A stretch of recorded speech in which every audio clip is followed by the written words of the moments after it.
सभी बच्चे ना भाई शांत हो जाओ एकदम और अब मेरी बात पे ध्यान दीजिएगा ज़रा। सुनिए, आवाज़ नहीं प्लीज़। देखिए, अब स्टार्ट करते हैं आज की क्लास। ठीक है, आज की क्लास ज़्यादा लंबी क्लास नहीं है। आज एक्चुअल में ना आप लोगों को कुछ डायग्राम्स बनाने हैं, इसलिए मैंने क्लास को ज़्यादा लंबा नहीं रखा। अगला टॉपिक हम अगली ही क्लास में करेंगे, बट आज की क्लास में जो भी बता रहा हूँ वो कल की क्लास का इस्तेमाल करोगे तभी आपको ये टॉपिक समझ में आ जाएगा। तो लास्ट क्लास के अंदर हम लोगों ने जो टॉपिक स्टार्ट किया था वो क्या था? Huygens principle. और मैंने कहा था कि हाइजेंस ने ये बताया कि अगर आप मुझे एक वेव फ्रंट बता दो कहाँ पर है और किस शेप में, तो कुछ देर बाद वो कहाँ पहुँच जाएगा और क्या उसकी शेप होगी मैं आराम से बता सकता हूँ। उसके लिए आपको दो प्रिंसिपल इस्तेमाल करने पड़ेंगे। पहला प्रिंसिपल कि किसी भी दिए हुए वेव फ्रंट पे जो भी पॉइंट्स होते हैं सब के सब एक fresh source of new disturbance की तरह बिहेव करते हैं और सभी अपनी अपनी वेव फ्रंट निकालते हैं, जिसे आप बोलते हो सेकेंडरी वेवलेट्स। और ये सभी सेकेंडरी वेवलेट्स सभी डायरेक्शन में उसी रफ्तार से ट्रैवल करते हैं जिस रफ्तार से उस मीडियम में लाइट ट्रैवल करती है। दूसरा पॉइंट क्या था? इन सभी सेकेंडरी वेवलेट्स को फॉरवर्ड डायरेक्शन में टच करके जाने वाली जो सरफेस है वही किसका काम करती है? सेकेंडरी वेव फ्रंट का। अब सुनना ध्यान से। जब हाइजेंस ने ये दोनों प्रिंसिपल दिए तो कहा गया कि इसके अंदर ना हम लोगों ने वेव थ्योरी के अंदर लाइट को क्या माना है? वेव। अब आप लाइट को वेव मानो या मत मानो, क्या फर्क पड़ता है? लाइट का काम अगर रिफ्लेक्शन और रिफ्रैक्शन दिखाना है तो वो लाइट का रिफ्लेक्शन और रिफ्लेक्शन शो करेगी ही करेगी। हमने ये सोचा कि क्यों ना जो हमने प्रिंसिपल पढ़ा हाइजेंस वाला, इस प्रिंसिपल की मदद से सच में देखें क्या लाइट का रिफ्लेक्शन और लाइट का रिफ्रैक्शन अभी भी हो सकता है। आपको याद होगा ना, हमने लॉज ऑफ रिफ्लेक्शन पढ़े थे, लॉज ऑफ रिफ्रैक्शन पढ़े थे। तो हमारे एग्जाम में ना एक सवाल आ जाता है और वो सवाल ये आता है कि आप ना हाइजेंस प्रिंसिपल का इस्तेमाल करके लॉज ऑफ रिफ्लेक्शन और लॉज ऑफ रिफ्रैक्शन इन दोनों को साबित करके दिखाइए और समझाइए कि कैसे वेवफ्रंट की मदद से आप लोग रिफ्रैक्शन को एक्सप्लेन कर सकते हैं और रिफ्लेक्शन को। तो अब ना जो टॉपिक है वो टॉपिक यही है, that is refraction and reflection of plane waves using Huygens principle. मतलब इस प्रिंसिपल का इस्तेमाल करके आपको रिफ्रैक्शन और रिफ्लेक्शन ये दोनों समझना है। समझ गए सब लोग ये बात? तो हम सबसे पहले ना रिफ्रैक्शन की बात करेंगे, उसके बाद करेंगे रिफ्लेक्शन। और रिफ्रैक्शन में मैं स्नेल्स लॉ को साबित करके दिखाऊंगा और रिफ्लेक्शन के अंदर angle I is equal to angle R। और वो तो सबको पता है ना कि इंसिडेंट रे, रिफ्लेक्टेड या रिफ्रैक्टेड रे और normal all lie in the same plane. तो सबसे पहले आप हेडिंग लिख लीजिए, refraction and reflection of plane wave using Huygens principle. हाँ,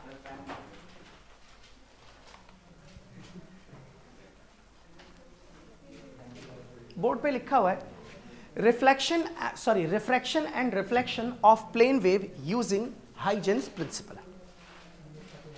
यूजिंग हाइजेंस प्रिंसिपल।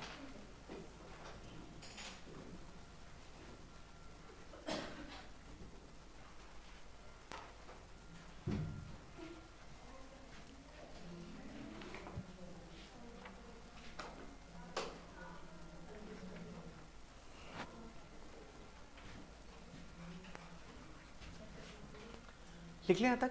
तो सबसे पहले एक काम करते हैं, आप लिखिए नंबर 1, पहला topic, refraction at denser medium.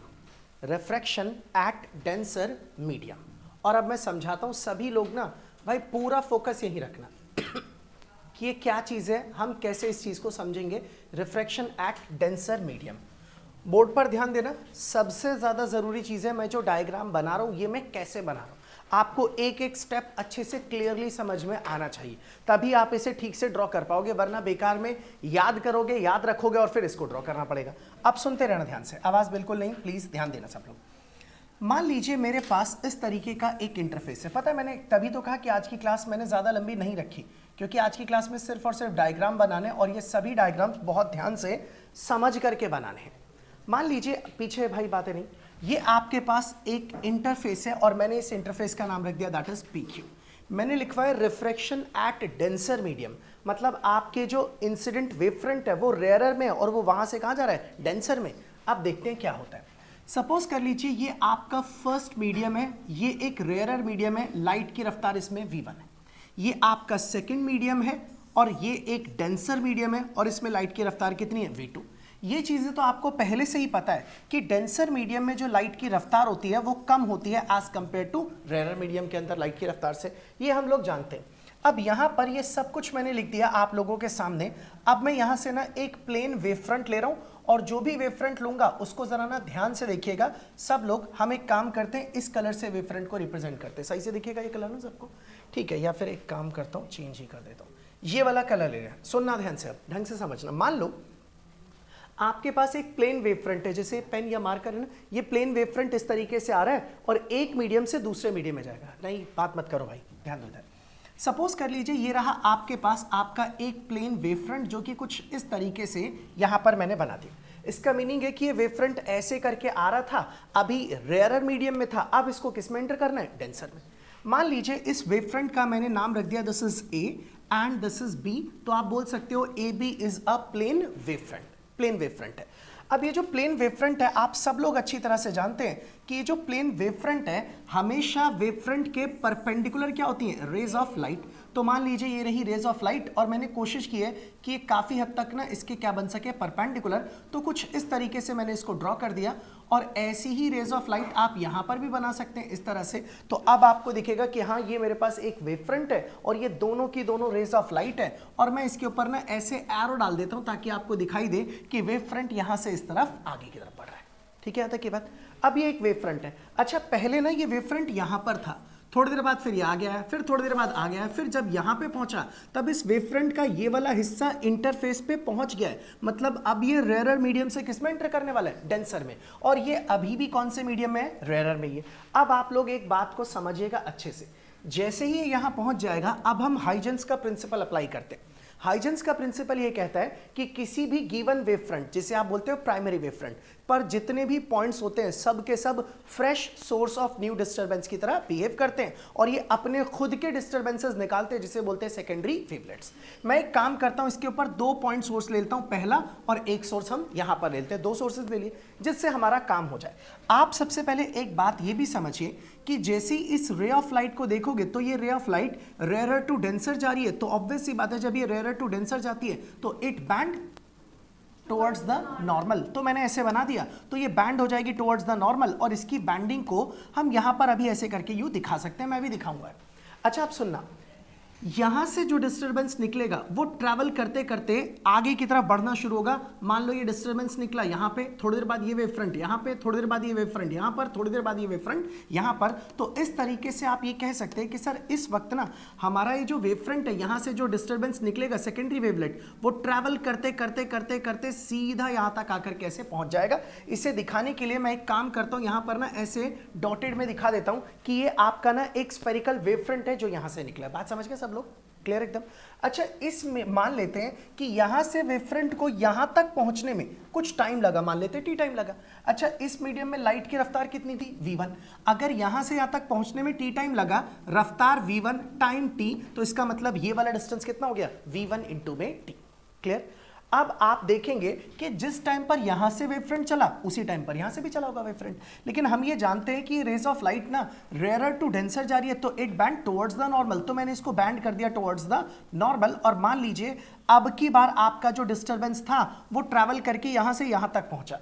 अब आप सोचो कि ये वाली लंबाई क्यों छोटी बनाई? क्योंकि ये डेंसर मीडियम है, लाइट की रफ्तार कम है, इसका मतलब उतने ही टाइम में इस मीडियम में लाइट ज्यादा डिस्टेंस ट्रेवल करेगी और इसमें कम डिस्टेंस। इसलिए अगर आप इसे बोल रहे हो v1t, तो मुझे इसे क्या लिख देना चाहिए? v2t। इसका मतलब ये डिस्टेंस कम और ये वाला डिस्टेंस कैसा होगा? ज्यादा। और हमने अभी लास्ट क्लास के अंदर ही पढ़ा था कि एक ऐसे ये दोनों के दोनों अगर आ गए तो ये जो दोनों के दोनों सेकेंडरी वेवलेट्स हैं, इनको टेंजेंशियली टच करके जाने वाली जो सरफेस होगी वही क्या होगी हमारे लिए? हमारा फाइनल वेव फ्रंट।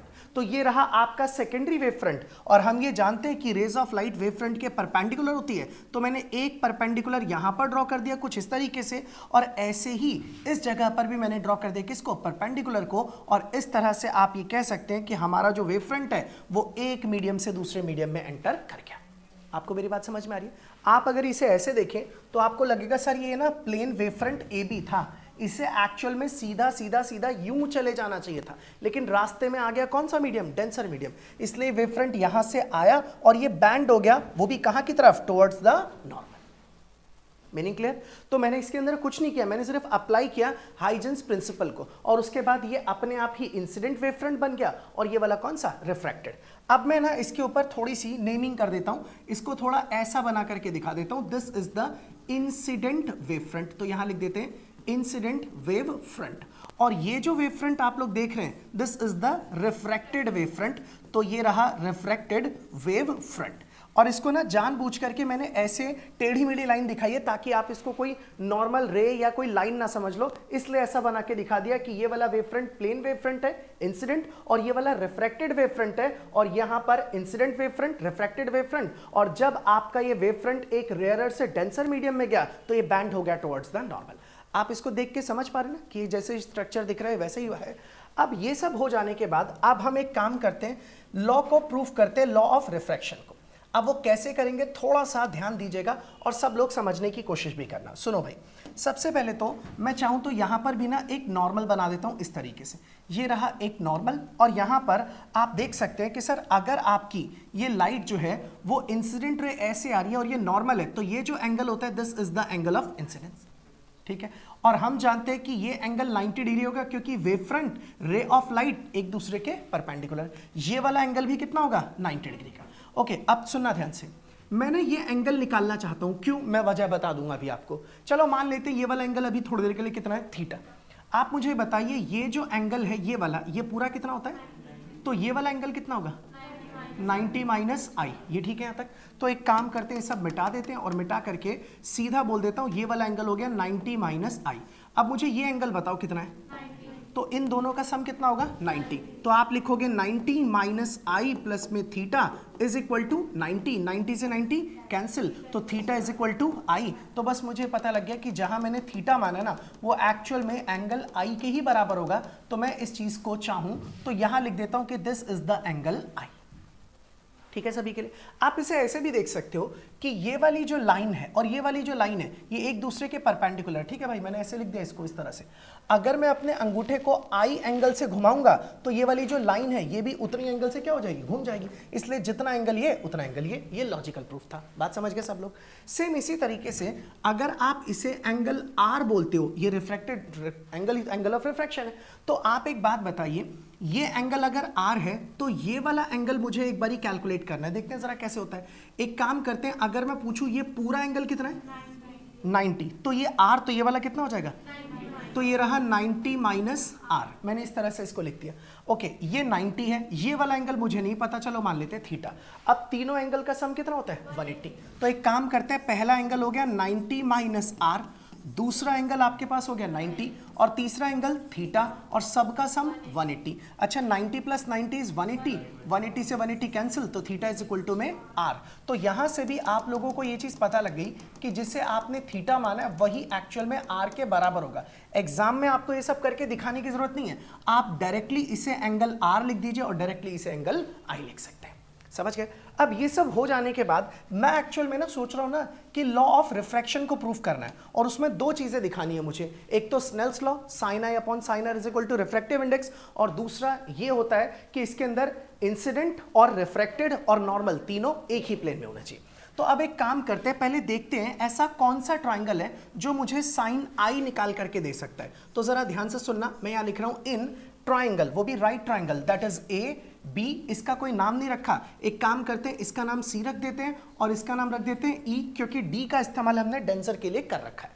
तो अब एक ट्राइंगल लेते हैं ए बी ई, तो यहां लिख दिया this is in right triangle, that is A, this is B and this is E. इस ट्राइंगल में अगर मैं इस ट्राइंगल में से कहूं कि साइन निकालिए तो आप लिख सकते हैं sir sine theta is equal to होता है, ये 90 है तो इसके सामने हाइपोटेन्यूज और इसके सामने perpendicular, sine is perpendicular upon hypotenuse, perpendicular is v1t और हाइपोटेन्यूज ae, तो मैं इसको सीधा लिख देता हूं दिस इज v1t और अपॉन में आप इसे क्या लिख दीजिए a इंटू में e, इसे बोल देते हैं इक्वेशन नंबर फर्स्ट, साइन आई मिल गया।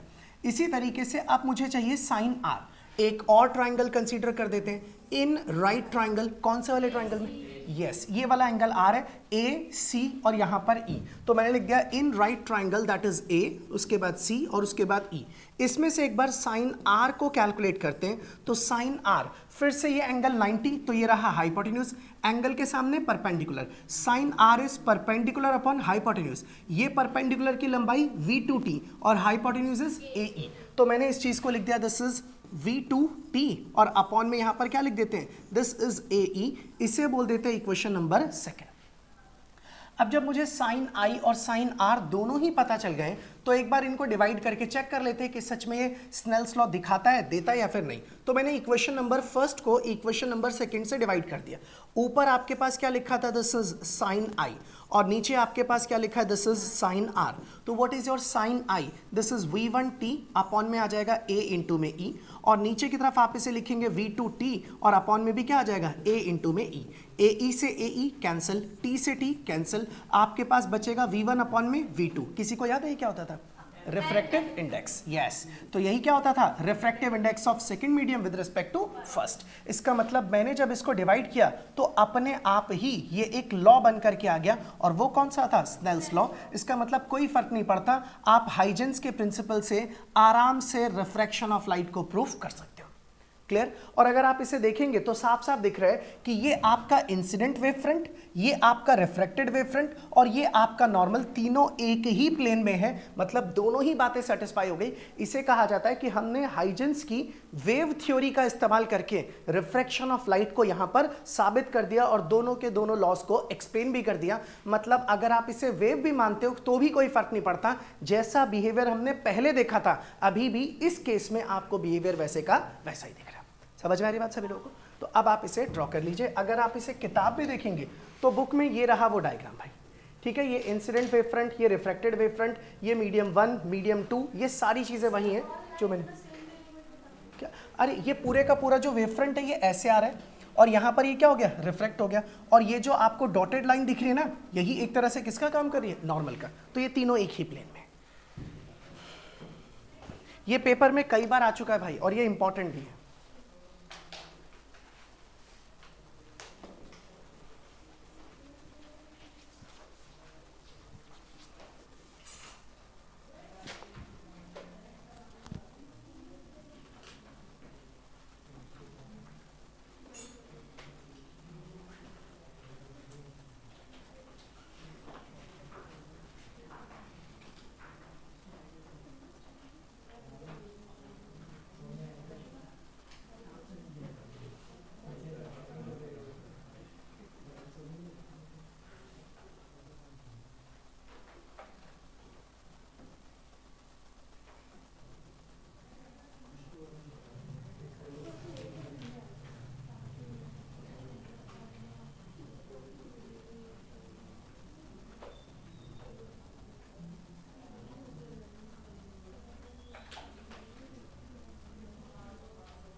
है, कर लिया सभी ने ड्रॉ।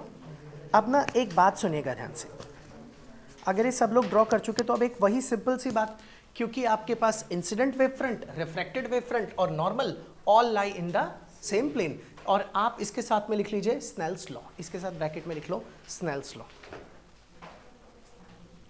Snell's law. इसके साथ ही ब्रैकेट में कि हमने स्नेल्स लॉ को प्रूफ कर दिया ना इसके, अब लिखवाने जा रहा हूं उसको।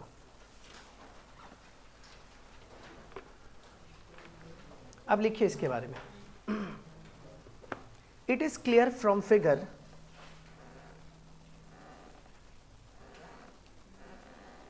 That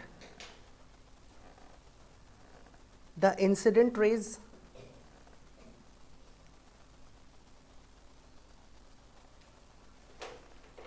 normal to the interface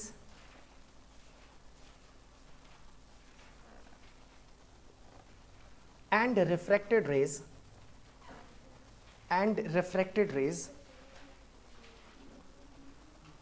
all lie in the same plane, all lie in the same plane, yes, all lie in the same plane। ठीक है, सबको ये बात समझ में आ गई। अच्छा, ये पहला केस था जब हमने देखा रिफ्रैक्शन एट डेंसर मीडियम, मतलब रेयरर मीडियम से वेव फ्रंट किस में गया, डेंसर। अब दूसरा केस देखते हैं, जब आप इसे बुक में देखेंगे तो यहां पर आपको सेकंड वाला पार्ट नजर आएगा, that is refraction at rarer medium. अब हेडिंग डालिए number 2, refraction at rarer medium, refraction eight rarer medium, refraction eight rarer medium. ठीक है भाई, अब बोर्ड पर ध्यान दीजिएगा, सुनिए। मान लीजिए आप लोगों के पास इस तरीके का कोई एक इंटरफेस है, सब लोग ध्यान देना भाई अच्छे से। ये रहा आपके पास आपका इंटरफेस, कुछ इस तरह से मैंने ड्रॉ कर दिया, दिस इज द इंटरफेस, और मैं इस इंटरफेस का नाम रख देता हूं दिस इज PQ। अब की बार, पिछली बार ना हमारा जो वेव फ्रंट था वो रेयरर से कहाँ गया था, डेंसर में। अब की बार डेंसर से रेयरर, तो ये डेंसर और ये रेयरर मीडियम, इसे बोल दिया फर्स्ट मीडियम, इसे बोल दिया सेकंड मीडियम। इसमें लाइट की रफ्तार v1, इसमें लाइट की रफ्तार v2, और हम जानते हैं कि v2 बड़ा होगा एज कंपेयर टू v1, क्योंकि रेयरर में लाइट की रफ्तार ज़्यादा होती है। अब यहाँ के बाद से अब हमें ना फिर से एक डायग्राम बनाना है। मान लीजिए दोबारा से अब की बार आपका वेव फ्रंट ना डेंसर टू रेयरर जाने वाला है। तो मान लीजिए इस बार आपका जो वेव फ्रंट है वो कुछ इस तरीके से आया। सपोज कर लीजिए ये रहा आपके पास आपका एक सिंपल वेव फ्रंट, और मैं इस वेव फ्रंट का नाम रख देता हूं, मान लीजिए this is A and this is B। तो ये रहा मेरा इंसिडेंट वेव फ्रंट, और मैं ये जानता हूं कि रेज ऑफ लाइट इस वेव फ्रंट के परपेंडिकुलर होती है। तो मैंने कुछ इस तरीके से इसको बना लिया जो कि ऑलमोस्ट आपको लगे कि हाँ यार ये इसके बिल्कुल वेव फ्रंट के परपेंडिकुलर, तो मैं इसको ऐसा बना देता हूं। और इसी तरह से यहां पर भी आप ऐसे ड्रॉ कर दीजिए, तो ये आपके पास आपकी रेज ऑफ लाइट हो गई जो कि वेव फ्रंट के कैसे हैं, बिल्कुल परपेंडिकुलर, और ये रही आपके पास आपकी इंसिडेंट वेव फ्रंट। अभी अगर इंसिडेंट वेव फ्रंट है तो अब सुनना, अभी आपका वेव फ्रंट यहाँ पे था, थोड़ी देर बाद यहाँ पहुंचा, फिर थोड़ी देर बाद यहाँ पहुंचता, और वेव फ्रंट आगे की ओर चलता जा रहा है। अब जैसे ही वेव फ्रंट यहाँ पहुंचा, ये वाला हिस्सा सेकंड मीडियम में एंटर कर रहा है, और ये अभी भी सेकंड मीडियम में एंटर करने के लिए इसे इतना और चलना पड़ेगा। तो जरा समझते हैं अब होता क्या है और किस तरीके से होता है। सबसे पहली चीज तो ये कि अब आप ये कह सकते हैं कि आप ना यहाँ पर ना एक नॉर्मल ड्रॉ कर दीजिए, suppose this is the normal, और अगर ये नॉर्मल है तो ऑब्वियस सी बात है ये बन जाएगा angle of incidence that is I, जिससे मैं अभी थोड़ी देर बाद फिर से दिखा दूंगा। अब यहां से आप जानते हैं कि आपकी जो रे है वो डेंसर से रेयरर में जा रही है, तो it bands away from the normal. तो इस बार ये बैंड होगी अवे फ्रॉम द नॉर्मल, लेकिन यहां से जो डिस्टर्बेंस चलेगा वो तो सीधा ही चलता चला जाएगा, और वो चलते चलते यहां तक पहुंचेगा जब, तो मान लीजिए जब तक ये यहां पहुंचा, ऑब्वियस सी बात है मान लो t टाइम में यहां पहुंचा तो ये v1 इसके अंदर रफ्तार है, और t टाइम में पहुंचा तो ये वाला डिस्टेंस क्या हो गया, v1t। इसका मतलब यहां से जो डिस्टर्बेंस ट्रैवल करके पहुंचा वो ट्रैवल करते करते यहां तक ऐसे पहुंचा, ये इसमें से निकलने वाली सेकेंडरी वेवलेट से। अच्छा, अब इसी तरह से आप इसे देखेंगे तो यहां से भी वेव फ्रंट निकलेगा, ये वाली रे, और ये इस तरीके से यहां का डिस्टर्बेंस भी ट्रैवल करते करते यहां तक पहुंचेगा, और देखने में आपको लगना चाहिए कि ये ना बैंड हो गया कहां पे, रेयरर, तो ये बैंड होगा अवे फ्रॉम द नॉर्मल। तो मैंने इसको थोड़ा सा अवे फ्रॉम द नॉर्मल बना दिया, लेकिन जानबूझ करके इस वाली लाइन की लंबाई इससे ज्यादा रखी। वजह पता है ना सभी को, यस क्योंकि इस मीडियम में लाइट की रफ्तार ज्यादा है, तो जितनी देर में वहां कम डिस्टेंस तय करेगा उतनी देर में यहां पे ज्यादा, तो आप इसे लिखेंगे v2t। तो मैंने इस तरह से इस चीज को लिख दिया आप लोगों के सामने, दिस इज योर v2t इस तरह से। अब यहां पर आने के बाद इससे जो डिस्टर्बेंस निकलेगा वो ट्रैवल करते करते यहां तक पहुंच गया, और जब ये डिस्टर्बेंस यहां तक पहुंचा तो आपको ये पता है कि इन दोनों को मिलाने वाली जो टेंजेंशियल फॉरवर्ड डायरेक्शन में जो टेंजेंशियल सरफेस होगी वही आपका फाइनल यानी कि सेकेंडरी वेव फ्रंट होगा। और सब जानते हैं रेज ऑफ लाइट इस वेव फ्रंट की कैसी होती है, परपेंडिकुलर। तो मैंने एक रे ऑफ लाइट ऐसे बना दी इसके परपेंडिकुलर, और ऐसे ही दूसरी वाली रे ऑफ लाइट भी इसके कैसी बना दी, बिल्कुल परपेंडिकुलर। और कुछ इस तरीके से आप इसे ड्रॉ करके दिखा सकते हैं। तो ये मैंने ऐसे करके बना दिया जो इसके बिल्कुल परपेंडिकुलर हो, कुछ इस तरीके से। और यहां पर भी जब आप देखेंगे तो आप चाहें तो इस तरफ भी बना सकते हैं नॉर्मल को, तो मैं यहां पर भी बना देता हूं नॉर्मल को ऐसे। अब आपको ये थोड़ा दिखेगा कि हाँ यार ये वेव फ्रंट आया, आ करके इस तरीके से बैंड हो गया, और बैंड भी कहाँ हुआ, अवे फ्रॉम द नॉर्मल, क्योंकि वो डेंसर से कहाँ की तरफ जा रहा था, रेयरर की तरफ। तो जब आप इसे देखेंगे तो अब आप बोल सकते हैं कि ये जो वेव फ्रंट है ये हमारा कौन सा वेव फ्रंट है, that is incident wave front. तो ये रहा इंसिडेंट वेव फ्रंट। और ये वाला जो वेव फ्रंट आप देख रहे हैं this is the refracted wave front, तो मैंने इसको लिख दिया this is refracted wave front. तो ये दोनों हमें पता लग गए। अभी भी ना काम खत्म नहीं हुआ, मुझे ना इसे भी साबित करना है कि इसमें भी स्नेल्स लॉ आप प्रूफ कर सकते हैं। चलिए देखते हैं जरा कैसे करेंगे, सुनते रहना ध्यान से। सपोज कर लीजिए ये जो है आपका एंगल ऑफ इंसिडेंस आई, तो ये वाला एंगल ऑफ रिफ्रैक्शन आर। पिछले लॉजिक के हिसाब से अगर ये आई तो ये भी कितना होगा आई, और ये आर तो ये वाला एंगल भी कितना होगा आर। अब क्योंकि ये रेज ऑफ लाइट है और ये वेव फ्रंट है तो ये दोनों एक दूसरे के परपेंडिकुलर है, ये भी एक दूसरे के परपेंडिकुलर होंगे। अब हम अपनी जरूरत के हिसाब से वो ट्राइंगल ढूंढ लेते हैं जिसमें आई और आर है। तो आप यहां से सबसे पहले लेंगे इन राइट ट्राइंगल, ये रहा ए, इनका नाम नहीं रखा, इसका नाम रख देते हैं सी, और इसका नाम अभी क्या रख देते हैं, दैट इज ई। इस तरह से मैंने नेमिंग कर दी। तो in triangle A B E, तो मैंने यहां पर लिख दिया इन राइट ट्राइंगल ए, उसके बाद बी और उसके बाद ई। इस ट्राइंगल में से अगर मैं बोलूं कि साइन आई निकालना है तो आप बोलोगे सर ये एंगल आई है, आई के सामने perpendicular upon hypotenuse, perpendicular v1t और हाइपोटेन्यूज ae, तो आप इसे भी लिख पाएंगे v1t अपॉन में यहां पर क्या आ जाएगा, दिस इज ae। सिमिलरली एक और ट्राइंगल लेते हैं, यहां लिखते हैं इन राइट ट्राइंगल, ये वाला ACE, तो मैं इस चीज को लिख देता हूं A, उसके बाद C और उसके बाद E। अब आप इसे लिख सकते हैं sine R, sine R is equal to क्या हो जाएगा, perpendicular upon hypotenuse, perpendicular v2t और हाइपोटेन्यूज ae, तो आप इसे लिख सकते हैं v2t और अपॉन में यहां पर क्या लिखेंगे, दिस इज ae। इसे आप बोलिए इक्वेशन फर्स्ट, इसे आप बोल दीजिए इक्वेशन नंबर सेकंड, और फिर से स्नेल्स लॉ चेक करने के लिए आपको डिवाइड करना पड़ेगा फर्स्ट को सेकंड से, और मैंने इस चीज को लिख दिया this is sign of I, upon में आ जाएगा साइन ऑफ आर, ऊपर आप इसे लिखेंगे v1t अपॉन में ae, और नीचे आपको इसे लिखना पड़ेगा v2t अपॉन में ae, और आप ae से ae को कैंसिल कर दो, t से t कैंसिल, आपका रिजल्ट आएगा v1 अपॉन में v2, and this is nothing but Snell's law. इसका मतलब यहां पर भी sine i upon sine r बराबर हो गया n/1 के, मतलब हमने फिर से स्नेल्स लॉ को प्रूव कर दिया। समझ गए सब लोग ना। और इसके अंदर भी वही है, इंसिडेंट रे, रिफ्रैक्टेड रे और नॉर्मल सब के सब एक ही लाइन में, एक ही प्लेन में लाई कर रहे हैं, तो ये बात भी साबित हो गई। अब आप इसे भी ड्रॉ कर लीजिए।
ठीक है, अब ऐसा कुछ मिलेगा तो आराम से प्रूफ कर सकते हो।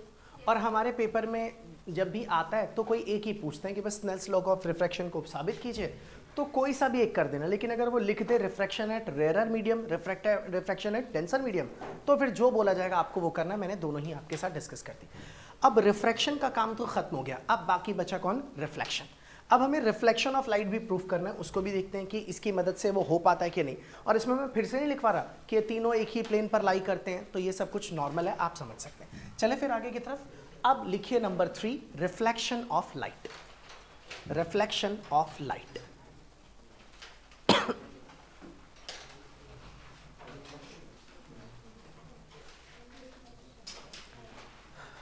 चलो भाई, अब ध्यान से देखना, रिफ्लेक्शन ऑफ लाइट के बारे में बात करते हैं।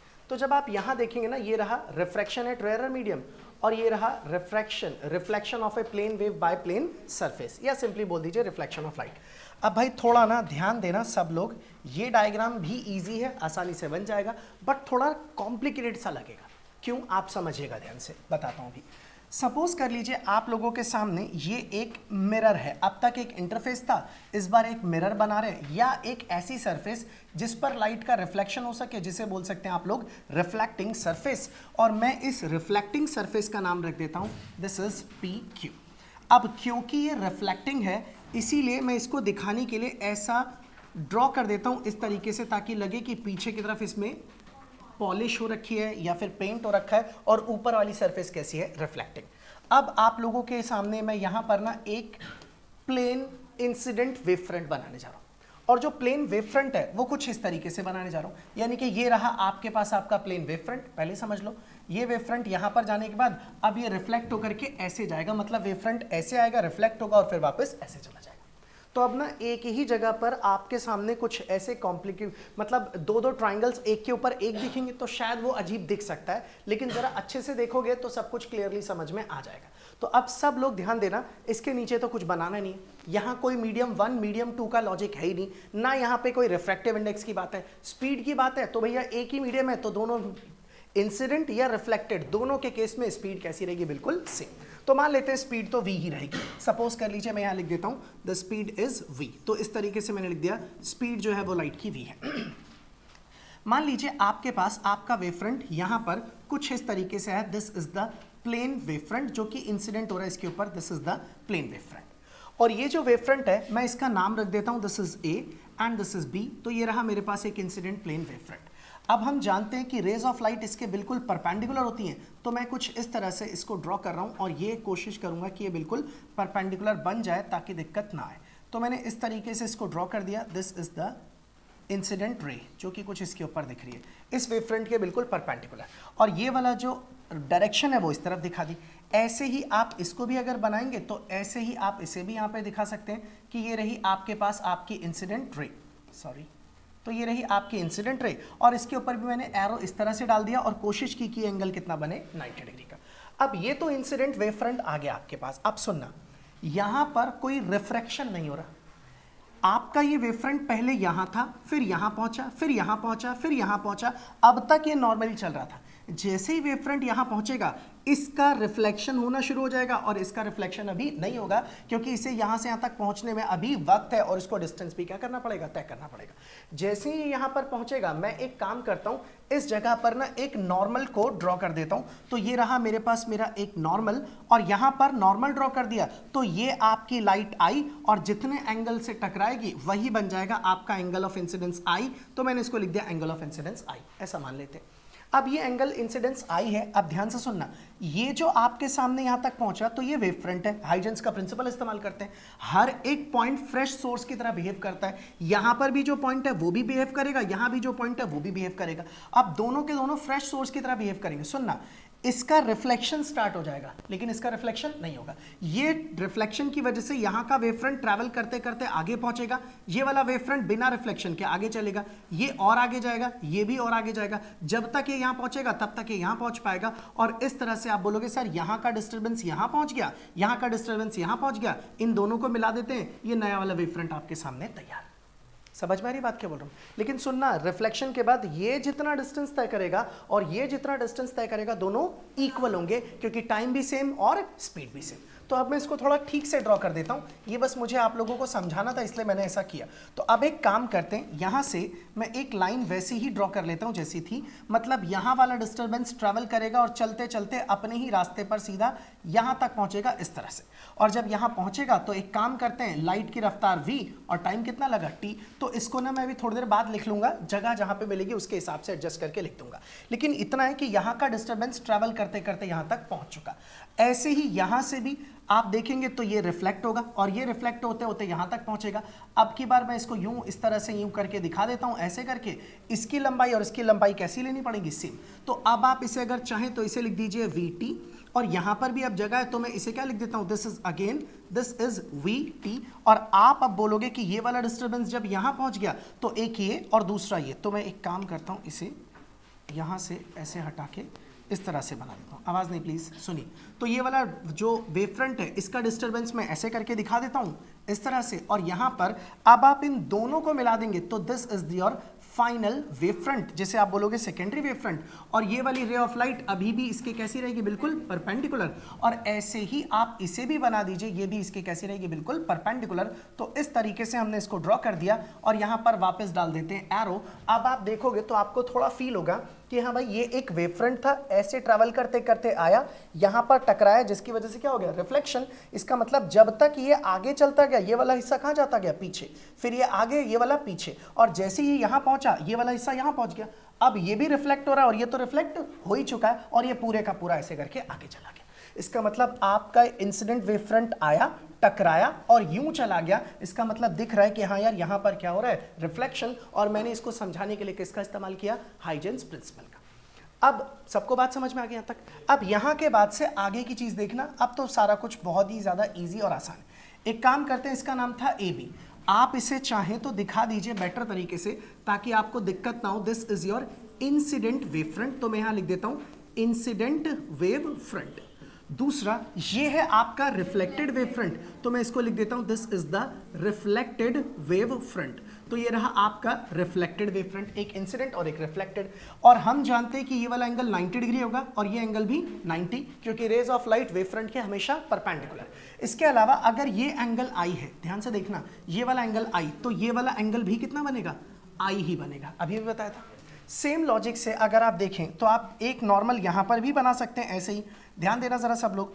यहां पर भी मैं क्या बना देता हूं, नॉर्मल। और अगर मैं नॉर्मल बना दूं, अगर ये एंगल I, तो ये एंगल भी कितना हो गया, I, ये वाला एंगल भी कितना हो गया, I। या फिर मुझे I की जरूरत नहीं है, मैं ये बोल सकता हूं कि सर ये वाला जो एंगल होगा, ये वाला एंगल जो बनेगा, सॉरी, ये वाला जो एंगल बनेगा आप इसे क्या बोल सकते हो, R। आप यहां पर भी चाहो तो क्या दिखा सकते हो, R, और वो भी क्या दिखेगा, R ही दिखेगा। और अगर ये एंगल I था तो ये वाला एंगल I बन गया। ऐसे तो अगर ये एंगल R है तो ये वाला एंगल भी कितना हो जाएगा, R। और अगर किसी को प्रॉब्लम है, दिक्कत है, तो मैं समझा देता हूं फिर से। ये एंगल पूरा कितना है, 90। आप इसे क्या मान लो, थीटा, तो ये वाला एंगल कितना हो जाएगा, 90 माइनस R। तो इसका मतलब ये एंगल 90 माइनस आर, ये एंगल थीटा, तो थीटा प्लस 90 माइनस आर बराबर में 90, 90 से 90 कैंसिल, तो थीटा इज इक्वल टू फिर से कितना हो जाएगा, आर। तो वो सेम ही लॉजिक है। अब आप उसी लॉजिक को इस्तेमाल करके डायरेक्टली इसे लिख सकते हो कि आपका वो एंगल अगर आर है तो ये वाला एंगल भी कितना हो जाएगा, आर ही होगा। अब यहां पर से आपने इसका नाम रखा ए बी, एक काम करते हैं इसका नाम रख देते हैं सी, इस पॉइंट का नाम रख देते हैं डी। डी क्यों, क्योंकि इस बार कोई डेंसर मीडियम जैसा है ही नहीं। अब तो ये काम बहुत आसान हो गया। अब आप लोगों को देखना है क्या एंगल आई और एंगल आर बराबर हैं भी या नहीं। उसके लिए फिर से आप वही लॉजिक इस्तेमाल कीजिए जो अब तक किया था। आप एक ऐसा ट्राइंगल ढूंढिए जिसमें आपको आई दिखता हो। तो in right triangle I think A, उसके बाद बी और उसके बाद सी, ये दिख रहा है ना, ए बी सी, इसमें ये वाला एंगल कितना है, आई। तो मैंने यहाँ पर लिख दिया in triangle A B C. और अगर मैं इसमें से बोलूँ आपको कि साइन आई कैलकुलेट कीजिए, तो आप बोलोगे सर ये एंगल है, इसके सामने परपेंडिकुलर, और सॉरी इसके सामने परपेंडिकुलर, और ये क्या है, हाइपोटेन्यूज। तो परपेंडिकुलर इज वीटी और हाइपोटेन्यूज इज एसी। तो आप इसे लिख सकते हैं दिस इज वीटी अपॉन में क्या आ जाएगा, एसी। Equation number first.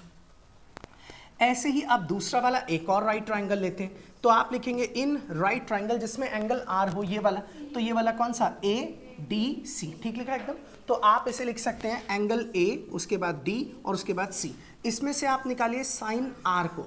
तो जब आप इसमें साइन आर निकालेंगे तो ये ट्राइंगल है, इसके आप देखेंगे एंगल के सामने हाँ ये वाला, ये जो परपेंडिकुलर है इसके सामने की बात करें तो परपेंडिकुलर के सामने ये हो जाएगा, और इसके लिए ये वाला ट्राइंगल है, this is A D C, इसके लिए ये है एंगल के सामने, दिस इज द परपेंडिकुलर, और ये क्या बनेगा हाइपोटेन्यूज, तो ये हो जाएगा ए डी, इसकी लंबाई कितनी है वी टी, और हाइपोटेन्यूज कितना है ए सी, तो आप इसे भी लिख सकते हैं वी टी अपॉन में ए सी, इसे बोल दीजिए इक्वेशन नंबर सेकेंड।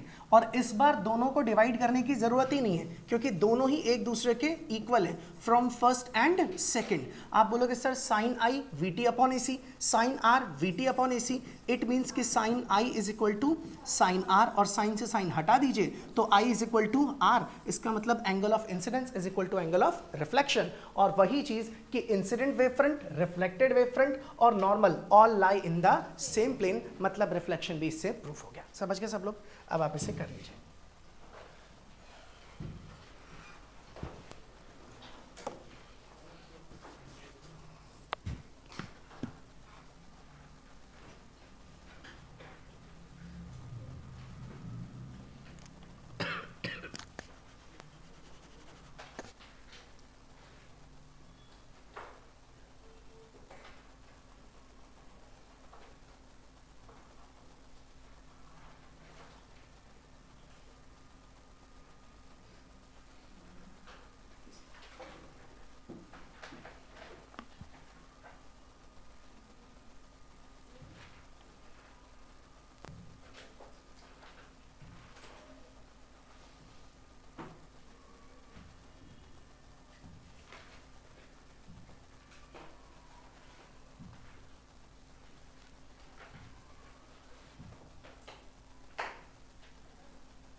बस अभी 2-3 डायग्राम्स और बनाएंगे इसका।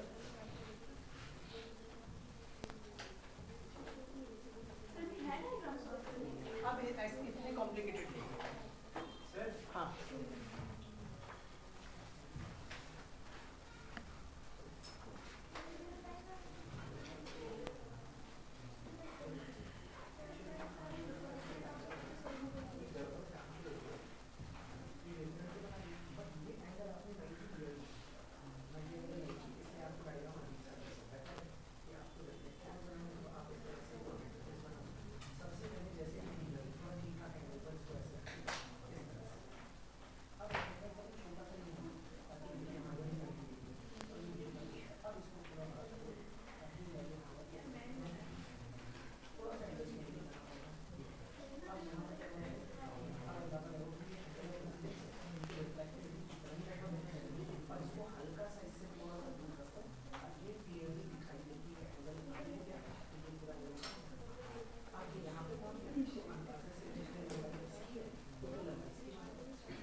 देखो एक बात बताता हूँ, कई बच्चे जब डायग्राम बनाते तो पीछे भी ऐसे ही होता, यूँ करके यूँ बना लिया और ऐसे करके यूँ कह रहे डायग्राम सही से नहीं बन रहा। आपको जब भी डायग्राम ठीक से बनाना है, इस लाइन को थोड़ा ठीक ठाक एंगल पर ले लो, सही से ऐसा कुछ बना लो थोड़ा सा। उसके बाद पहले छोटा सा टुकड़ा यहाँ ड्रॉ करो, छोटा सा यहाँ, और फील करो ये एंगल 90 लग रहा है कि नहीं लग रहा। अगर लग रहा है तो उसके बाद इस लाइन को बढ़ा लो और इस लाइन को भी बढ़ा दो, ये आपका पहला काम खत्म। समझ गए क्या बोल रहा हूँ? अब नहीं, वो ऐसे ही करना पड़ेगा आपको जब तक आप नहीं, और याद रखना ये डायग्राम आप अच्छे से बनाओगे तो टीचर पर अच्छा इंप्रेशन जाएगा कि हाँ ये चीज़ें जानता है, सही तरीके से इसने बनाया प्रॉपरली। और जब ये दिखेगा तो जितने एंगल पर ये इंसिडेंट रे उतने ही एंगल पर आप इसको भी क्या कर दो, रिफ्लेक्ट, और इसको बढ़ा दो जितना डिस्टेंस ये, अंदाजे से उतना डिस्टेंस ये, फिर इन दोनों को मिला दो, ये रही आपके पास रिफ्लेक्टेड। ठीक है, कोई बात नहीं, अभी के लिए तो सही है, चल जाएगा काम।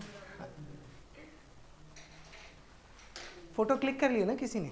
हाँ तो डाल देना ग्रुप के अंदर और देख लेना।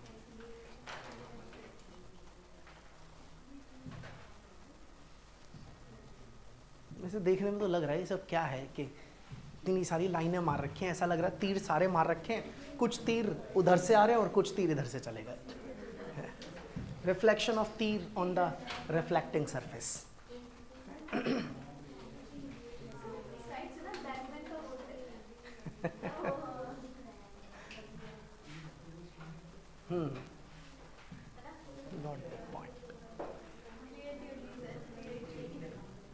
बस बन नहीं पा रही वो, है ना, बाकी सब तो ठीक।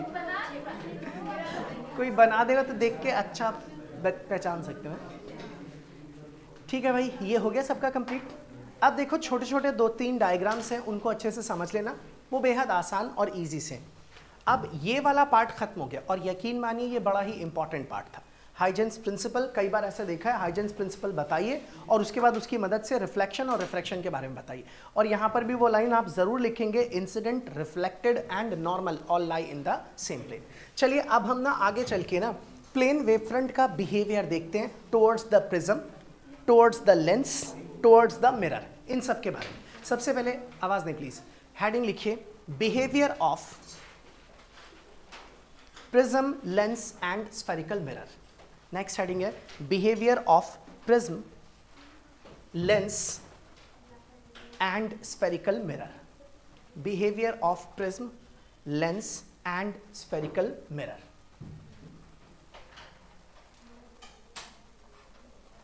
ध्यान देना भाई, ये बिल्कुल ही आसान है जो भी बताने जा रहा हूं, लेकिन अब आप समझिए जरा अच्छे से प्लीज बातें नहीं। सबसे पहले हम बिहेवियर देखने जा रहे हैं किसका, प्रिज्म का।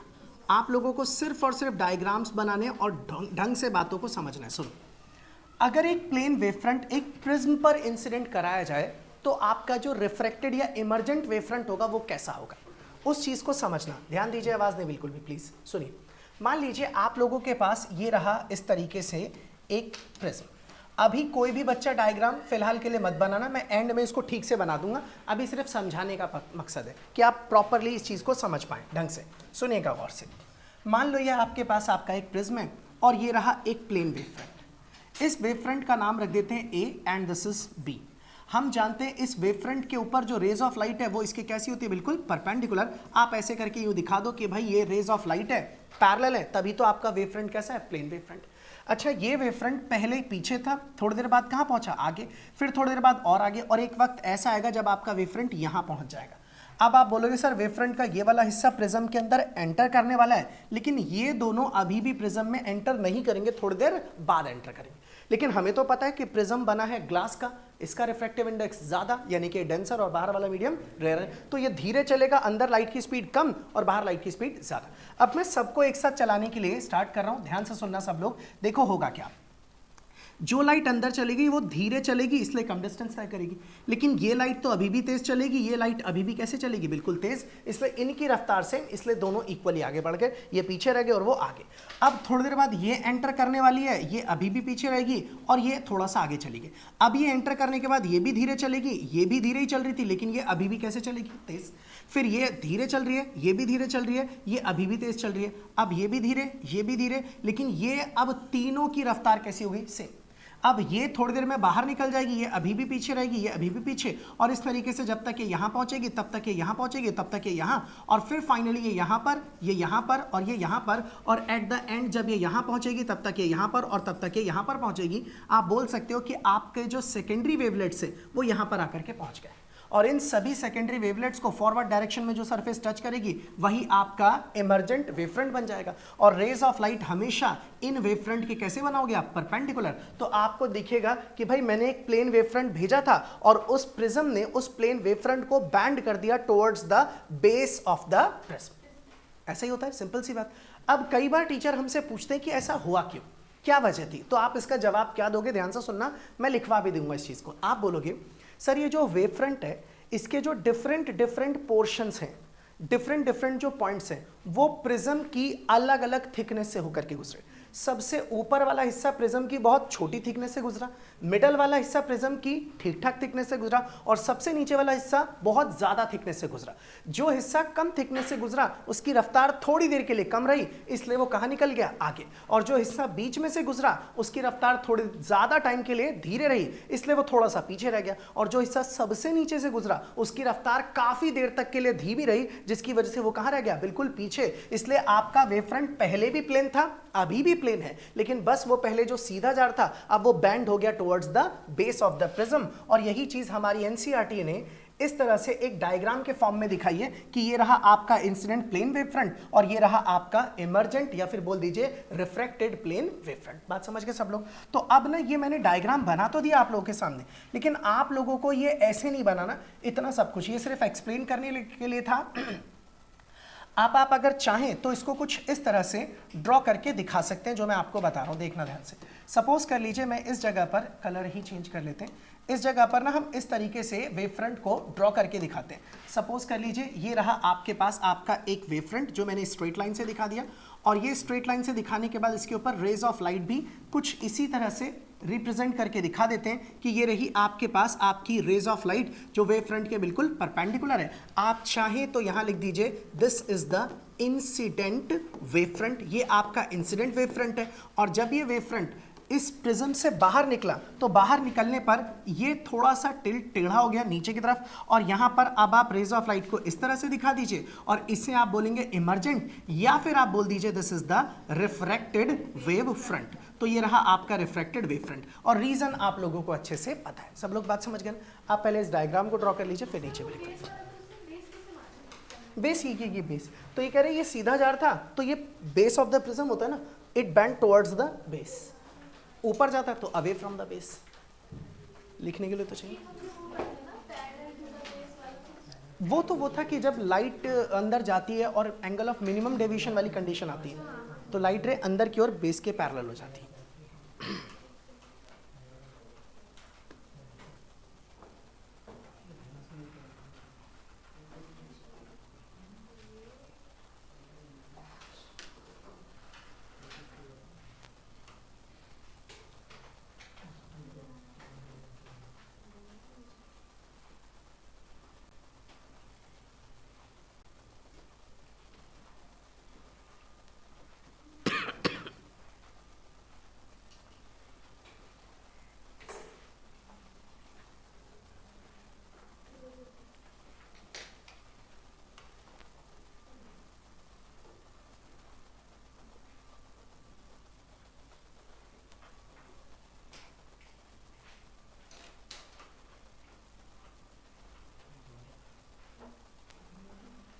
आवाज कम रखो भाई।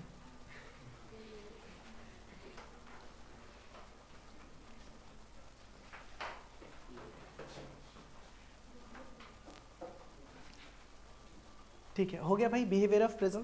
तो देखने पे ही पता लगा कि हाँ ये कोई बहुत बड़ी चीज़ नहीं है। हाँ बस मैं नीचे ये वाली लाइन लिखवा देता हूँ कि डिफरेंट पॉइंट्स डिफरेंट थिकनेस से गुजरे। नीचे लिख लीजिए इस चीज़ को।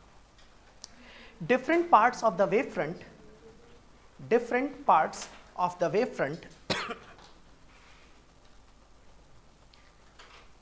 travel different thickness of the glass prism, different thickness of the glass prism,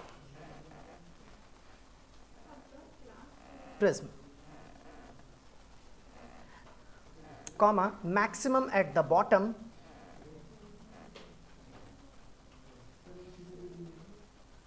different parts of the wavefront travel different thickness of glass prism, different thickness of glass prism, comma, maximum at the bottom and minimum at the top, and minimum at the top, minimum at the top. Number 2, अब हम बात करते हैं convex lens के behaviour के बारे में. Convex lens, सुनना ध्यान से. देखो, अब वही चीज कॉन्वेक्स लेंस के लिए भी मैं एक डायग्राम बना रहा हूं. अभी आप लोग में से कोई भी बच्चा इसे ड्रॉ नहीं करेगा, बस आप पहले ध्यान से समझ लीजिए, फिर लास्ट में डायग्राम बनाऊंगा उसे ही ड्रॉ कीजिएगा सब लोग.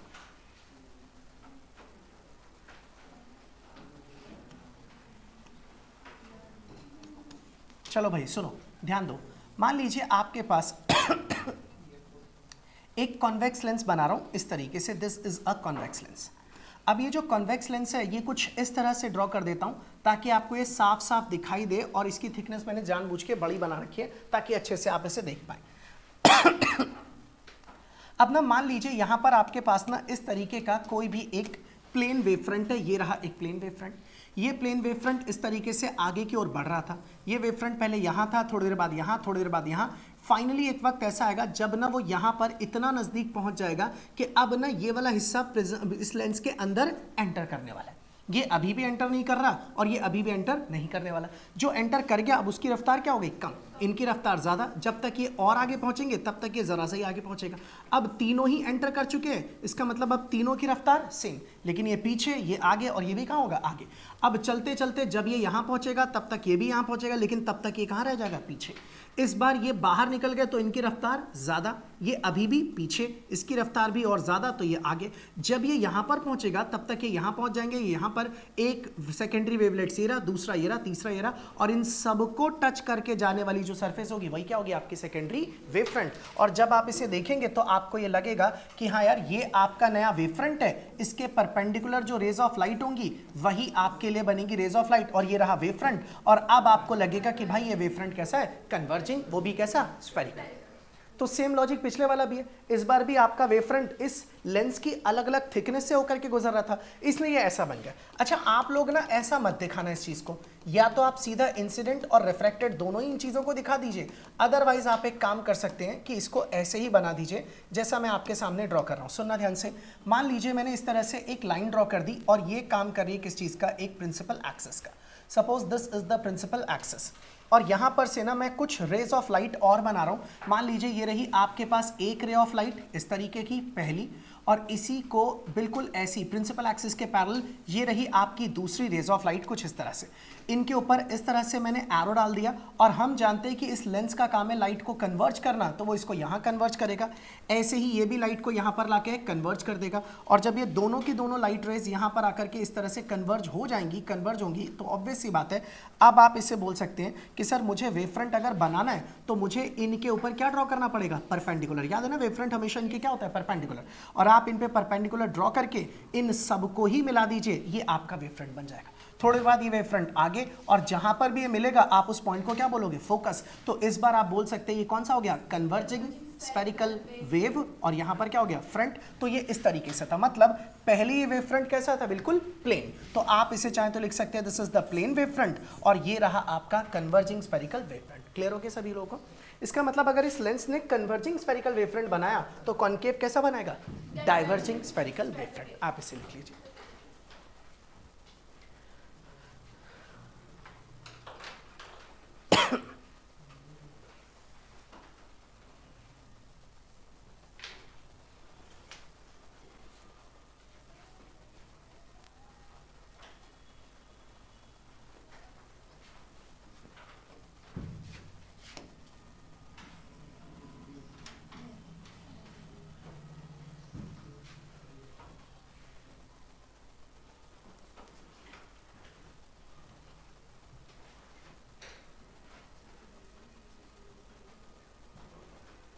ग्रुप में डाल देना है सारी, ठीक है?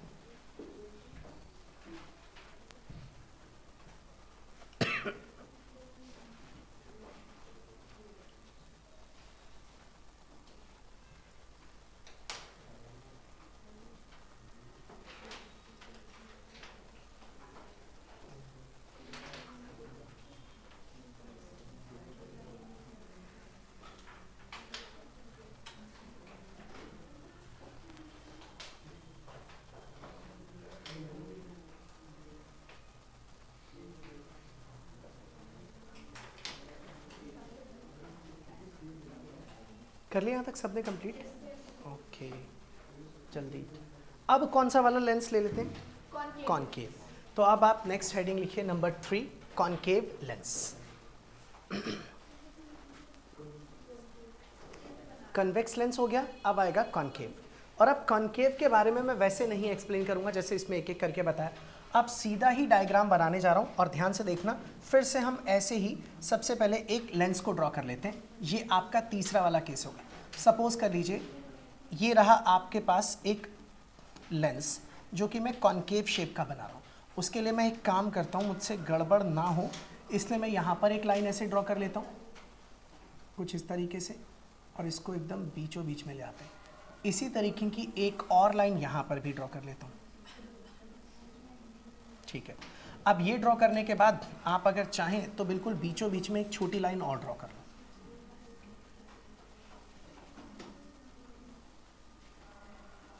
अब इन सबको ही मिला देता हूँ इस तरह से, एक और ये वाला दूसरा, और बाद में अगर चाहो तो इसे हटा दो। ठीक है, ये बन गया आपका कॉनकेव लेंस। अब यहाँ से मैंने बना दी एक प्रिंसिपल एक्सिस इस तरीके की, this is the principal axis. अब ये जो प्रिंसिपल एक्सिस है ये जानते हैं सब ऑप्टिकल सेंटर है। मान लीजिए यहाँ से एक रे ऑफ लाइट इस तरह से जा रही है बिल्कुल स्ट्रेट, कुछ ऐसे, और एक और रे ऑफ लाइट वो भी इस तरह से जा रही है, ये रही दूसरी रे ऑफ लाइट। अब यहाँ पर ना मैं इनके ऊपर एरो डाल देता हूँ इस तरह से, एक ये रही और एक ये रही। अब आपको पता है कि इसका काम है लाइट को डाइवर्ज करना, तो इसका मतलब ये लाइट को डाइवर्ज करेगा। तो मैं एक काम करता हूँ, यहाँ से इसे मिला देता हूँ इस तरह से, ऐसे ही इसको भी यहाँ से यहाँ तक ऐसे मिला देते हैं, और यहाँ के बाद से अब आप अपनी लाइट को पूरा दिखा दीजिए कि ये डाइवर्ज हो गई इस डायरेक्शन में, ऐसे ही ये भी डाइवर्ज हो गई इस डायरेक्शन में, और यहाँ से जो आई रे ऑफ लाइट वो तो डाइवर्ज हुई नहीं, वो सीधी चली गई। तो आप बोलोगे ये यहाँ पे हो गया, ये यहाँ पर, और ये इस तरह से। अब जो भी ऑब्जर्वर है जिसकी आंखों में ये रेज जाएंगी उसे लगेगा कि ये यहाँ से आ रही है, जहाँ से आ रही है उसे क्या लगेगा, वो फोकस। और आपको ऐसे बनाना है इस चीज़ को कि अब आप इसे अगर देखेंगे तो इसके परपेंडिकुलर ये रहा, इसके परपेंडिकुलर ये रहा, और इसके परपेंडिकुलर ये रहा, और आपको इन तीनों को मिला देना है, आपके पास आपका वेव फ्रंट मिल जाएगा। लेकिन इस बार जो वेव फ्रंट बनेगा वो कौन सा बनेगा, दैट इज डाइवर्जिंग। तो अब की बार आप इसे ऐसे दिखा सकते हैं, थोड़ी देर बाद ये वेव फ्रंट थोड़ा सा आगे चला जाएगा और ये बन जाएगा डाइवर्जिंग स्फेरिकल वेव फ्रंट। सबको बात समझ में आ गई ना? अब आप इसे ड्रॉ कर लीजिए।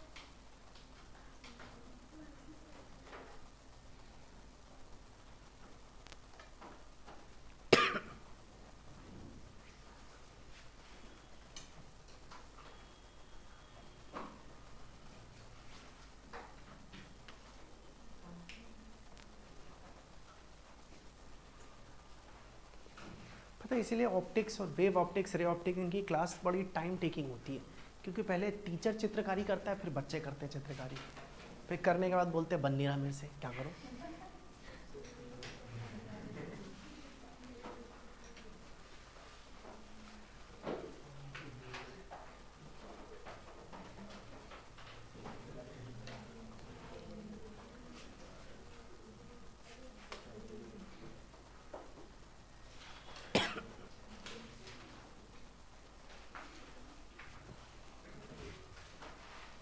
हाँ जी, बन गया। अब अंदाज़ा लगा सकते हो कौन से दो पार्ट और बाकी हैं? हाँ, एक कॉन्वेक्स और एक कॉनकेव। लिखिए पहले कौन सा कर लें? चलो पहले कॉनकेव लिखिए। Number next, concave mirror. Concave mirror ये लिख चुके सब लोग, सबको क्लियर एकदम? अब अगर हम देखें कॉनकेव मिरर के लिए तीसरा चौथा शायद से, तो कॉनकेव मिरर के केस को ज़रा अच्छे से समझिएगा ध्यान से सब लोग। सुनो भाई, आवाज़ देखिए प्लीज़। देखिए सपोज कर लीजिए मैंने यहाँ पर आपके सामने एक स्फेरिकल कॉनकेव मिरर बना दिया कुछ इस तरीके से। ध्यान देना सब लोग और अच्छे से देखना। ये रहा एक कॉनकेव स्फेरिकल मिरर। अब क्योंकि ये मिरर है इसलिए इस बार पॉलिशिंग इसमें बैक साइड की तरफ रहेगी। यहाँ पर हमने कोटिंग कर रखी है और आगे वाली सरफेस कौन सी है, रिफ्लेक्टिंग। मैंने यहाँ पर ना एक प्रिंसिपल एक्सिस बना दी। सब लोग ना अच्छे से ध्यान से सुन लेना, फिर उसके बाद मैं बाद में तो डायरेक्टली डायग्राम ही बनाऊंगा। ये आपके पास आपका एक मिरर था। थोड़ी देर के लिए हम एक रफ डायग्राम की तरह देखते हैं। मान लो ये रहा प्लेन वेव फ्रंट और ये प्लेन वेव फ्रंट आगे की ओर बढ़ रहा था। ये इसकी रेज ऑफ लाइट जो इसके परपेंडिकुलर है। वेव फ्रंट यहाँ पहुंचा, फिर यहाँ पहुंचा, फिर यहाँ पहुंचा और एक वक्त ऐसा है जब आपका वेव फ्रंट यहाँ पर आकर के पहुंच गया। अब हुआ क्या, ये वाली रे ऑफ लाइट आगे बढ़ रही है, ये वाली अब रिफ्लेक्ट होगी और ये भी क्या होगी, रिफ्लेक्ट। अब जो भी रे ऑफ लाइट यूं आ रही थी ये ऐसे आ रही थी और ये वाली रे ऑफ लाइट इस तरह से आ रही थी। अब ये सारी की सारी रिफ्लेक्ट होना स्टार्ट होंगी। मैं इसको हटा देता हूँ यहाँ से। और जब ये रिफ्लेक्ट होंगी तो होगा क्या, आप जानते नहीं यहाँ पे क्या बनाते हैं, नॉर्मल। और इस तरह से अगर देखेंगे तो आप बोलोगे सर ये रे ऑफ लाइट इंसिडेंट है तो रिफ्लेक्ट होने के बाद ये इधर जाएगी। इसका मतलब अब अगर आप देखेंगे तो आप यही कहेंगे कि ये वाली रे ऑफ लाइट और ये वाली रे ऑफ लाइट रिफ्लेक्ट करके इस तरफ पहुंचेगी, ये भी रिफ्लेक्ट करके इधर। मान लो रिफ्लेक्शन के बाद ये यहाँ पहुंची, उतना ही डिस्टेंस यहाँ पहुंचेगी, लेकिन इसका रिफ्लेक्शन अभी नहीं हुआ। इसे अभी कहाँ पहुंचना है, यहाँ तक। जब ये यहाँ पहुंची तब ये यहाँ पहुंची। अब ये थोड़ा और डिस्टेंस आ गया है, अब ये और डिस्टेंस आ गया, लेकिन अब इसका रिफ्लेक्शन स्टार्ट हुआ तो ये रिफ्लेक्ट करके वापस यहाँ तक पहुंची। जब तक मान लो ये यहाँ पहुंचेगी तब तक ये थोड़ा यहाँ, तब तक ये यहाँ, और इस तरीके से ये सेकेंडरी वेवलेट, ये भी सेकेंडरी वेवलेट, ये भी सेकेंडरी वेवलेट, और इन सबको मिलाने वाले ये जो आपके सामने सरफेस होगी, आप इसी को क्या बोलोगे, that is your secondary wave front. और इस बार आप देखोगे तो बोलोगे सर ये कैसा बन रहा है, एक कन्वर्जिंग वेव फ्रंट की तरह। समझ गए। इसके अंदर अगर कोई पूछे रीजन क्या था तो आप बोलोगे सर हमारा जो वेव फ्रंट है ना उसके जो डिफरेंट डिफरेंट पोर्शंस है वो मिरर की सरफेस तक सेम टाइम पर नहीं पहुंचे। किसी को पहुंचने के लिए ज्यादा डिस्टेंस तय करना पड़ा, किसी को पहुंचने के लिए कम डिस्टेंस तय करना पड़ा। इसे सबसे ज्यादा डिस्टेंस तय करना पड़ा, इसलिए जब तक ये आगे चलती गई तब तक ये रिफ्लेक्ट होकर के वापस कहां आते गए, पीछे। इसलिए आपका वेव फ्रंट ऐसी शेप में आ गया। अब अगर ये सब कुछ आप लोगों को क्लियर है, अगर ये सारी चीजें आप लोगों को क्लियर है तो अब एक सिंपल सा डायग्राम हम लोग बना सकते हैं। और वो सिंपल डायग्राम बहुत ही ज्यादा इजी रहेगा। कैसे, मैं एक सिंपल वे में इसको ड्रॉ करके दिखा देता हूं। जैसे अब तक आपने जो ड्रॉ किए थे, मान लीजिए वेव फ्रंट इस तरीके से आ रहा था, तो ये आपके सामने एक पैरेलल रे ऑफ लाइट इस तरीके से बना दी जो कि प्रिंसिपल एक्सिस के बिल्कुल पैरेलल है। और ऐसे ही मैं एक और बना देता हूं नीचे की तरफ, और इसको कॉपी करके यहां पर ये रही आपके पास दूसरी रे ऑफ लाइट कुछ इस तरीके से, और ये आप दिखा देंगे एरो इस डायरेक्शन में, इस डायरेक्शन में, इस डायरेक्शन में। और ये जो वेव फ्रंट है ये कौन सा, this is the plane wave front, और ये इस तरह से आगे की ओर जा रहा था। अब जैसे ये यहाँ पहुंचेगा, ऑब्वियस सी बात है इसका रिफ्लेक्शन होगा, ये रे ऑफ लाइट रिफ्लेक्ट करके यहाँ पहुंचेगी, इसका भी रिफ्लेक्शन होगा, ये रे ऑफ लाइट रिफ्लेक्ट करके यहाँ पहुंचेगी, और इस तरीके से ये भी रिफ्लेक्ट करके यहाँ पहुंचेगी। तो ये यहाँ पर, इस तरीके से यहाँ पर, और एक रे ऑफ लाइट आगे गई, रिफ्लेक्ट करके वापस पीछे आई, तो ये जो पॉइंट होगा वही क्या बन जाएगा, फोकस। और आप अब बोलेंगे सर ये रहा आपके पास आपका वेव फ्रंट जो कि पहले यहाँ पर था, अब यहाँ पहुंच गया, तो ये भी कौन सा बन गया, कन्वर्जिंग स्फेरिकल वेव फ्रंट। सब लोग समझ गए ना। अब आप ऐसे ड्रॉ कर लीजिए।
तो ये था कॉनकेव मिरर। जल्दी कीजिए। अब लास्ट कौन सा बचा, कॉन्वेक्स। वो भी कैसा बनाएगा, स्फेरिकल, लेकिन वो इस बारी कन्वर्जिंग के बजाय डाइवर्जिंग बनाएगा। कर लीजिए कंप्लीट।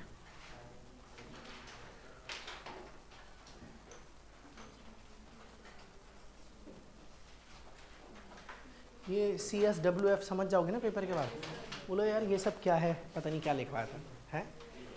ठीक है भाई, अब सुनिए लास्ट, चले आगे, ये कर लिया सबने कंप्लीट ना। ठीक है, अब देखना जरा ध्यान से। अब हमारे सामने आता है last, that is a convex mirror. अब पहले ना मैं यहाँ पर इस तरीके से एक कॉन्वेक्स मिरर को ड्रॉ कर देता हूँ। इस बार इसके अंदर इस साइड पर पॉलिशिंग हो रखी है और सामने की ओर जो सरफेस है वो है रिफ्लेक्टिंग सरफेस। अब मैंने यहाँ पर बना दी एक प्रिंसिपल एक्सिस, और इस बार मैं वो बात फिर एक्सप्लेन नहीं करूँगा जो पिछली बार की थी। अब की बार इसके ऊपर एक प्लेन वेव फ्रंट आएगा, और मान लीजिए उस प्लेन वेव फ्रंट को हम दिखाते हैं, तो उसके लिए आप इस तरह से पैरेलल रेज ऑफ लाइट दिखा दीजिए जो प्रिंसिपल एक्सिस के बिल्कुल पैरेलल है। तो मैंने कुछ इस तरीके से इसे दिखाया। ऐसे ही ये ऐसी ही रे ऑफ लाइट यहाँ पर भी मैंने इस तरह से बना दी, यूं करके ये रही आपके पास दूसरी रे ऑफ लाइट। अब ये रेज ऑफ लाइट कुछ इस तरीके से जा रही है, और सबको पता है इसका काम है लाइट को डाइवर्ज करना। तो ये लाइट को डाइवर्ज करेगा, तो एक काम करते हैं, मैं डॉटेड में इस लाइन को यहाँ पर मिला देता हूँ ताकि डायग्राम ठीक से ड्रॉ कर सकूँ। और मैंने इस तरीके से इसको मिला दिया। जहाँ पर भी ये मिलती हुई दिखेंगी आप उसी को बोलोगे इसका फोकस। एक्चुअल में ये रेज को रिफ्लेक्ट कर देगा, तो ये वाली रे ऑफ लाइट रिफ्लेक्ट करके ऐसे पहुँच जाएगी। इसी तरह से ये वाली रे ऑफ लाइट रिफ्लेक्ट करके इस तरह से यहाँ पर पहुँच जाएगी। और अब यहाँ पर आप इसके ऊपर ऐसे एरो बना दीजिए, ये आपको दिखा देगा डायग्राम के अंदर कि रेज रिफ्लेक्ट हो रही है। और हमें पता है कि हमारा जो वेव फ्रंट है वो अब की बार ये वाली रेज ऑफ लाइट है, और जो एक रे ऑफ लाइट ये वाली भी थी ना, ये गई यहाँ से और ये रिफ्लेक्ट करके वापस अपने ही रास्ते पर आ गई। तो अब आप लोगों को इसके परपेंडिकुलर यहाँ, इसके परपेंडिकुलर, इसके परपेंडिकुलर, इन तीनों को मिला दीजिए, तो ये आपका वेव फ्रंट बन गया। ऐसे ही थोड़ी देर बाद ये वेव फ्रंट थोड़ा सा और आगे चला जाएगा, तो अब की बार ये बनेगा डाइवर्जिंग स्फेरिकल वेव फ्रंट। और पहले ये आपका एक प्लेन वेव फ्रंट था, तो आप इसे लिख सकते हैं प्लेन वेव फ्रंट। तो ये इस तरीके से बन जाएगा।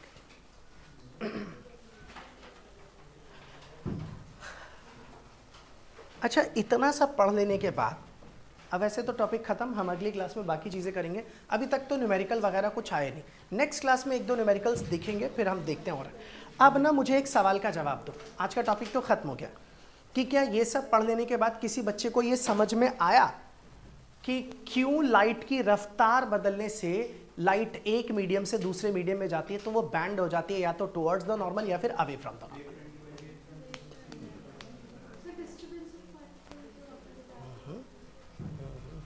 कोई नहीं, ये डायग्राम बना लो, ठीक है। अब कुछ हद तक ना आप लोग इतना सीख चुके हो कि अब मैं आराम से बताऊंगा तो सबको समझ में आ जाएगा।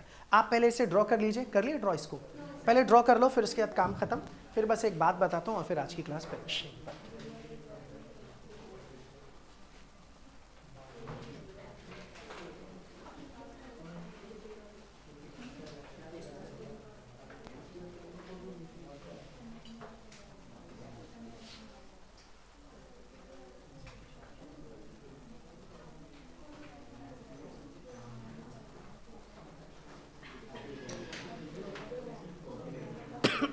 हो गया यहाँ तक सभी लोगों के लिए क्लियर? अब भाई सुनिए, आखिरी चीज बता रहा हूँ, लास्ट, उसे लिखना नहीं है, बस अब उसको ध्यान से सुन लेना क्या है। चले आगे की तरफ ना, अब सुनना, ध्यान देना सब लोग। देखो, अब मैं आपको बताने जा रहा हूँ कि आखिर क्यों लाइट एक मीडियम से दूसरे मीडियम में जाने पर बैंड हो जाती है, या तो टुवर्ड्स द नॉर्मल या फिर away from the normal. Suppose कर लीजिए ये आपके पास आपका एक इंटरफेस है, ऊपर की तरफ मान लेते हैं रेयर मीडियम है और नीचे की तरफ कौन सा है, डेंसर मीडियम। मान लीजिए आप लोगों के पास एक बीम ऑफ लाइट है, या मान लो एक छोटा सा प्लेन वेव फ्रंट है जो ऐसे आ रहा है टेढ़ा, इसका मतलब यही तो आपका वेव फ्रंट है। और ये वेव फ्रंट है तो इसके अंदर बहुत सारी इस तरह से रेज ऑफ लाइट है जो इस वेव फ्रंट की कैसी है, बिल्कुल परपेंडिकुलर। क्लियर एकदम? अच्छा, इन सब की रफ्तार कैसी है, बिल्कुल सेम, क्योंकि सब सेम मीडियम है। थोड़ी देर बाद ये वेव फ्रंट ट्रैवल करते करते यहाँ तक पहुँच जाएगा, और जब ये यहाँ पहुँचेगा इस तरह से, तो अब आपका वेव फ्रंट यहाँ तक पहुँच गया। अब ये वाली रे ऑफ लाइट ना पहले एंटर कर गई, ये बाद में करेगी, ये और बाद में, ये और बाद में, और ये सबसे आखिर में। जैसे ही अगले मीडियम में एंटर करेगी, इसकी रफ्तार क्या हो जाएगी, कम। इसकी रफ्तार भी अभी ठीक ठाक है, सबकी रफ्तार बराबर है। अब ना ये एंटर करके थोड़ा सा आगे पहुंचेगी जब तक, तब तक ये थोड़ा आगे, फिर और आगे, फिर और आगे, और जैसी अगले मीडियम में चलेंगे इसकी रफ्तार धीरे, इसकी रफ्तार धीरे, इसकी भी धीरे, और ये अगले मीडियम में आने पर रफ्तार धीरे, और चलते चलते ये आप देखेंगे तो आपको पता लगेगा कि ये सबसे पीछे, ये आगे, ये और आगे, ये और आगे, और ये वाली कहाँ जाएगी, सबसे आगे। समझ में आ रही बात क्या बोल रहा हूँ? और जब आप इन सबको मिलाओगे तो आपको वेवफ्रंट कुछ ऐसा नजर आएगा, और फिर आप देखोगे तो आपको लगेगा अरे रे ऑफ लाइट को तो ऐसे जाना चाहिए था, ये तो बैंड हो गई। और तब से लोगों ने बोलना शुरू कर दिया ये बैंड हो गई कहां पर, टुवर्ड्स द नॉर्मल। और इसकी वजह है कि आपकी जो बीम ऑफ लाइट है उसके डिफरेंट डिफरेंट पोर्शंस जब वो टेढ़ी होती है तब कोई पहले एंटर कर जाती है और कोई बाद में। जो पहले एंटर कर गई उसकी स्पीड कम, वो कहां रह जाएगी, पीछे। और जो बाद में एंटर कर रही है उसकी स्पीड ज्यादा, वो कहां चली जाएगी, आगे। जिसकी वजह से आप लोगों की ये वाली बीम ना आपको थोड़ी सी ऐसी दिखती है और ऐसा लगता है कि लाइट रेयरर से डेंसर में जा रही है, तो वो बैंड हो गई कहां पर, टुवर्ड्स द नॉर्मल। सोचिए जरा, अगर यही सेम सिनारियो ना करने के बजाय मैं अलग तरह से इस चीज को बताऊं कि इस बार मैं एक काम करता हूं, ऊपर वाला मीडियम डेंसर ले लेता हूं, ये वाला मीडियम रेयरर ले लेता हूं, और अब की बार फिर से आपको बोलता हूं कि मान लो आपके पास इस तरह की बीम ऑफ लाइट है, ये आपका वेवफ्रंट है या इसके अंदर बहुत सारी रेज ऑफ लाइट है, this is a beam of light. अब आपका वेवफ्रंट ट्रैवल करते करते यहां पहुंचा, फाइनली जब यहां पहुंचेगा अब आप बोलोगे सर अब ना हमारी लाइट ना डेंसर से कहां एंटर कर रही है, रेयरर में। जैसे ही ये वाला हिस्सा डेंसर टू रेयरर में जाएगा, ये सब अभी बाद में एंटर करेंगे, लेकिन ये डेंसर में तो ये थोड़ा थोड़ा ही आगे बढ़ेंगे, ये रेयरर में ये ज़्यादा आगे बढ़ जाए क्योंकि स्पीड कैसी है, ज़्यादा। जब तक ये यहाँ पहुँचेगा, ये यहाँ पहुँचेगा, ये यहाँ पहुँचेगा, ये यहाँ, और इस तरीके से जब आप इन सबको मिलाओगे तो आपको लगेगा अरे यार ये रे ऑफ लाइट तो क्या हो गई, बैंड। और नॉर्मल से कहाँ बैंड हो गई, अवे। इसलिए लगता है कि डेंसर से रेयरर गई तो it bands away from the normal. याद कीजिए एक बार मैंने बताया था कि अगर ये एक इंटरफेस है और इस इंटरफेस के ऊपर अगर आप नॉर्मल लाइट डालते हैं तो वो बिना बैंड हुए एकदम सीधा चली जाती है। और उसका जवाब बड़ा ही लॉजिकल है कि ये आपका वेवफ्रंट है, जब आप ये पूरे को इस तरीके से परपेंडिकुलरली ही एंटर कराओगे तो सारी की सारी रेस बिल्कुल सेम टाइम पर एंटर करेगी, इसलिए सब की सब इनकी रफ्तार या तो एक साथ बढ़ जाएगी या फिर एक साथ घट जाएगी। तो जैसे ये पहले थे वैसे ये अभी भी दिखेंगे, इसलिए आप लोगों को यहां पर कुछ भी नजर नहीं आता। स्पीड चेंज होती है मगर फिर भी यहां पर बेंडिंग नजर नहीं आती। इसीलिए जब मैंने पढ़ाया था ना कॉज ऑफ रिफ्रैक्शन, तब मैंने कहा था what is the basic cause of refraction, it is the change in the speed of light with change in the medium. और तब मैंने कहा था कि आप लोगों को लगेगा स्पीड चेंज होने से लाइट धीरे या तेज हो सकती है, बैंड कैसे हो सकती है। तो अब आप लोगों को समझ में आ गया कि ये बैंड कैसे हो सकती है। बात समझ गए? ठीक है, फिर आज की क्लास यहीं पर खत्म, बाकी करेंगे नेक्स्ट क्लास के अंदर।